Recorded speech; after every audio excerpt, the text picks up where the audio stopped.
কলকাতার জনপ্রিয় অভিনেত্রী মধুমিতা সরকার অভিনয় জীবনের নতুন এক অধ্যায়ে পা রাখতে যাচ্ছেন। টালিউডে নিজের অবস্থান শক্ত করার পর এবার তিনি একসঙ্গে ঢালিউড ও দক্ষিণী চলচ্চিত্রে কাজ শুরু করেছেন।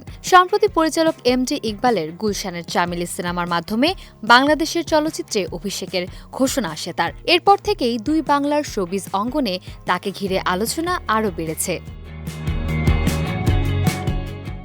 এরই মধ্যে প্রকাশ্যে এসেছে তার প্রথম তেলুগু সিনেমা মায়া লেডির টিজার।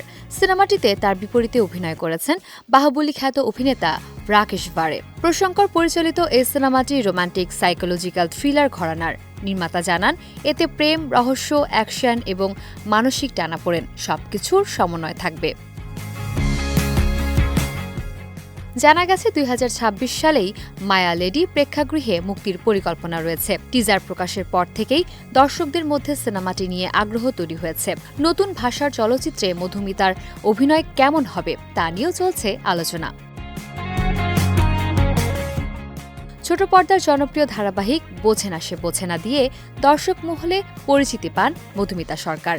পরে কুসুমদোলা সহ একাধিক জনপ্রিয় নাটকে অভিনয় করে তিনি নিজের অবস্থান আরও শক্ত করেন। এরপর সিনেমা ও ওয়েব সিরিজে অভিনয় করেও প্রশংসা কুড়িয়েছেন এই অভিনেত্রী। বাংলাদেশের গুলশানের চামেলি এবং তেলুগু সিনেমা মায়া লেডি, দুই ভিন্ন ইন্ডাস্ট্রির দুটি বড় প্রজেক্টে একসঙ্গে কাজ মধুমিতার ক্যারিয়ারে নতুন সম্ভাবনার দ্বার খুলেছে বলে মনে করছেন অনেকেই।